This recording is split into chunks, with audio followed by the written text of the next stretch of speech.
sir coming coming ঐ কি coming coming ভালকে ক ঐ মন কি ক'ব লাগে তয়ে ক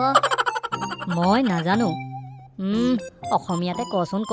কিনো ইংলিছত ক'ব লাগে বাৰু স্যাৰ ভিতৰত আহিব পাৰোনে গাধা দুটাক চা কি ক'ব লাগে তাকে নাজানে বাৰু যি কি নহওক তহঁত দুটাৰ ইমান দেৰি কিয় হ'ল স্যাৰ দুৰ্গা পূজা আহি আছে আমি দুটাই ভাবিলো কিবা এটা বিজনেছ কৰা যায় তাতেই মাথা মাৰি আছিলো স্যাৰ তহঁত দুটাৰ মাথা আছে জানো স্যাৰ এইটো কি বাৰু মাথা নহয় নেকি অকল খোলাটোহে আছে ভিতৰত অলপো মগজু নাই স্যাৰ আপুনি আমাৰ ইমান কিয় অপমান কৰে মান সন্মান থাকিলে তহঁত দুটাৰ অপমান হ'ব হেই ক্লাছ নকৰো দেই ছাৰে কেৱল আমাৰ অপমান কৰি থাকে মই ঘৰলৈ যাওঁ ঐ ক'ত যাওঁ ঠেং ভাঙি দিম ব বুলি কৈছো নহয় ঐ ছাৰৰ তামাম খং উঠিছে ব'ল ক্লাছত বহোংগে নহ'লে ছাৰে আমাক গৰু পিটন দিব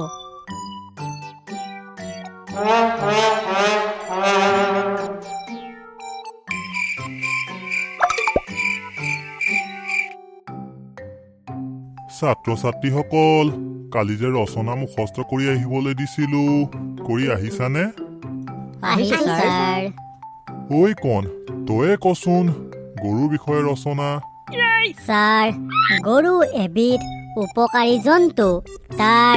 4খন ঠেং থকাৰ বাবে তাক চাৰিঠেঙীয়া জন্তু বোলে গৰুৰ 2টা চকু 2খন কাণ এটা নাক আৰু এডাল দীঘল নেজ থাকে ছাৰ কিছুমান গৰুৰ শিং থাকে ছাৰ মোৰ সেই গৰুৰ পৰা বহুত ভয় লাগে ছাৰ গৰুৱে গোবৰ দিয়ে গোবৰ কিন্তু খাব নোৱাৰি গৰুৱে গাখীৰ দিয়ে গাখীৰ কিন্তু খাব পাৰি গাখীৰৰ পৰা দৈ বনাই মিঠাই বনাই পনীৰ বনাই সেই পনীৰ আৰু মিঠাইৰ বহুত দাম ইমানে দাম কিনি খাবই নোৱাৰি আমাৰ ঘৰৰ ওচৰত হৰেণ খুৰাৰ এটা গৰু আছে বাপ্পা ঐ তেওঁৰ ঘৰৰ আগেদি পাৰ হ'বই নোৱাৰি মোক দেখাৰ লগে লগে সেই গৰুটোৱে মোক খেদি আহে অ' ছাৰ সেই গৰুটোৱে মোক কিয় খেদি আহে আপুনি গম পায়নে নাজানো তয়ে কচোন ক অ' ছাৰ মই যে এই ৰঙা চশমাটো পিন্ধি থাকোনে সেইকাৰণে সেই গৰুটোৱে মোক দেখি খেদি আহে আইঐ কাক যে ৰচনা সুধিলো ই মোৰ মাথা ঘোলা কৰিব জাৰ্চি গৰু বোলে বৰ ডাঙৰ মই পিছে দেখা নাই ছাৰ আপুনি দেখিছেনে ঐ জধা মূৰ্খ তোৰ ৰচনা ইয়াতে সমাপ্ত কৰ তই মোৰ মাথা ঘোলা কৰি দিছ মন দেখিছ মই কিমান ক'ব পাৰো হৈছে আৰু তোৰ ৰচনা হৰেণ খুৰা চব তোৰ ৰচনাত ভৰাই দিছ ঐ মন বানপানীৰ বিষয়ে ৰচনা কচোন ছাৰ গৰুৰ বিষয়ে ৰচনা কওঁ নেকি যি ক'ব দিছো তাকে ক ছাৰ বাৰিষাত বেছিকৈ বৰষুণ দিলে নদীৰ পানী বাঢ়ি যায় আৰু মথাউৰি ভাঙি বানপানীৰ সৃষ্টি হয় বানপানীৰ ফলত মানুহৰ ঘৰ দুৱাৰ খেতি বাতি ৰাস্তা পদূলি সকলো নষ্ট হয় বানপানী হ'লে পোহনীয়া জীৱ জন্তু যেনে গৰু ওখ ঠাইত বান্ধিব লাগে গৰু ঘৰচীয়া জন্তু গৰুৰ 2টা চকু 2খন কাণ এটা নাক 4খন ঠেং আৰু এডাল দীঘল নেজ থাকে গৰুৱে গাখীৰ দিয়ে গাখীৰ শৰীৰৰ কাৰণে বহুত ভাল ঐ গাধ মই তোক বানপানীৰ বিষয়ে ৰচনা ক'বলৈ ক'লো আৰু তই মাজত গৰু ৰচনা ভৰাই দিছ ঐ গাধ তই এইবাৰ ৰেল ভ্ৰমণৰ ওপৰত ৰচনা কৰ যদি ক'ব নোৱাৰ তেন্তে তহঁত দুয়োজনে বাহিৰত কাণত আঁঠুকাৰি থাকিবি অ' ছাৰ মইতো গৰুৰ বিষয়ে ৰচনা ভালকৈ কৈছো ন তেন্তে মই কিয় বাহিৰত আঁঠুকাৰিম ছাৰ কাৰণ তই শুদ্ধকৈ ৰচনা কোৱা নাছিলি মুখত যি আহিছে তাকে বকি আছিলি ঐ গৰু তোৰ কাৰণে মই বাহিৰত আঁঠু কাঢ়িব লাগিব এবাৰ তই ভালকৈ ৰচনা ক